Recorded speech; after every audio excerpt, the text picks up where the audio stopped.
I'm here with the writer extraordinaire, Al Ewing. How are you, and how has this con been? I'm good. The con's been very nice to me. I've basically been here at my little table, and lots of people have come by and sort of been very nice and very generous and said how much they like my work.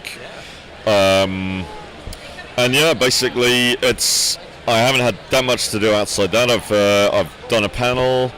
I've sort of done a couple of signings, including one for Titan on the old Doctor Who stuff. And yeah, it's just been a nice time and a good opportunity to sort of see people and see New York, which is one of my favourite cities. So, yeah. So these conventions are about the big news coming out of all your works. What are some of the biggest news bombs that you dropped at this convention? Well, I didn't drop that many that I hadn't already dropped, but I dropped a couple. There's the Ultimates 2 is happening. That's basically, or rather, Ultimates Squared. That's basically, it's sort of riff on the old Ultimates 2 thing. So we're sort of new year, new kind of season, new everything. Like, well, not new everything actually, because it's the same 5 team members, but we are giving them like a new headquarters. Much more Galactus in the mix than before, much more of the big cosmic beings. Basically, if you're reading Ultimates, this is like, we're almost upgrading it. We're kind of like, it's like you're downloading an upgrade to your Ultimates experience. It's going to be like even more, even bigger, even better.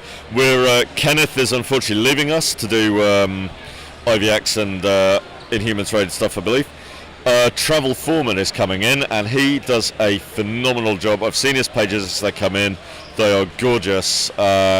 He's every bit a worthy replacement for Kenneth, and he's just gonna, I think people are gonna absolutely love it. Awesome. So, as a writer, you know, we've seen this shift in comic book numbering, and we've seen it mostly go to somewhat of a season format, you know, with a new volume almost every year. How has that changed your writing process?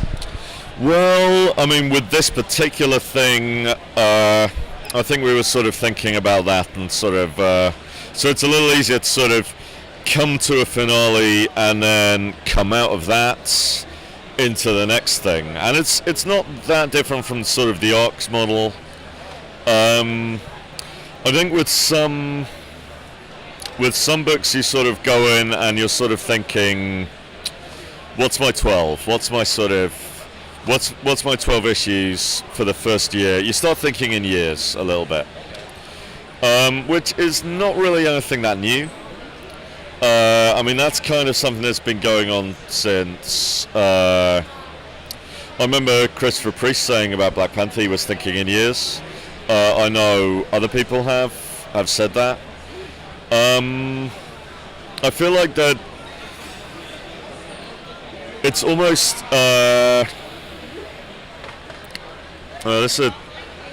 because at the same time you're getting people who have these very long runs on one character, or like one group. And you know, I myself I've been dealing with like the Blue Marvel for a few years now, so you know, I'm kind of there myself. It's almost a have your cake and eat it situation where you're like, partly you're thinking in years, partly you're thinking of your grand story, you know, and where you might go in the future.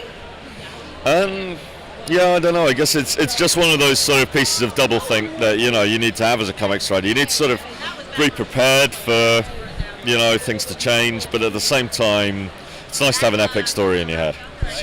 So a lot of my favorite work of yours are team books, and I was wondering, when you're assembling a team, has there ever been an instance where publishing is like, yeah, you're not going to use that person, we'll tell you why later, or have they really given you free rein and just been like, yeah, sure, go ahead? I've had mostly free rein. It's like, yeah, basically, I mean, to give an example of like the Ultimates again, when we were assembling that team, it came together very sort of quite smoothly, quite organically. There was like a lot of like there were like things from previous books I'd done. There was sort of, I remember talking to Kieran Gillen about it, and you know, oh, I'm doing this big cosmic book with like, you know, with big cosmic heads, and he was the one who said to me, oh, you know who'd be good for that? America Chavez. And I was like, yes, very much. I was right on board with that one. And that was instantly, she was in the book as soon as he said that. And then, you know, other things, it was like, it became very obvious that Captain Marvel would be a really good get for the team. Black Panther, you know, running with the sort of, he's got his own kingdom. I didn't know then about the Ta-Nehisi stuff, but like, that was all happening. And it's all stuff that's sort of, I guess once you're in the mode of sort of putting a team together, you have all these sort of,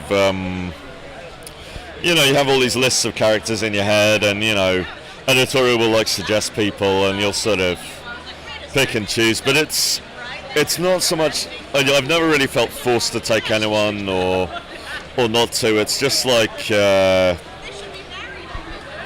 it's just this sort of kind of, this big flowing process that eventually sort of morphs into just the perfect group. At least that's how I remember it. Okay. I'm sure at the time it was like, but.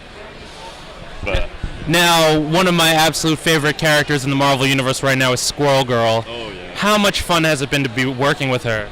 Oh, it's been fun. It's also been because, like, I mean, I've met Ryan North for like the first time at this con, and he seems happy with it.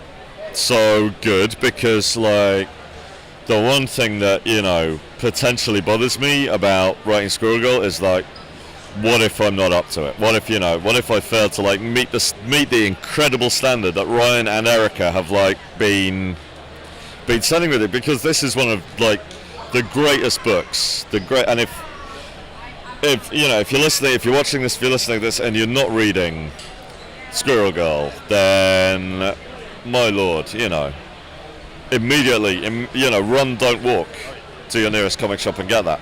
And I mean, I feel like the best I can do is sort of do my own take on that, and as long as I haven't lost any of the magic there, and if I've sort of managed to at least keep some of it, and, you know, not betray it at all, then I'm happy.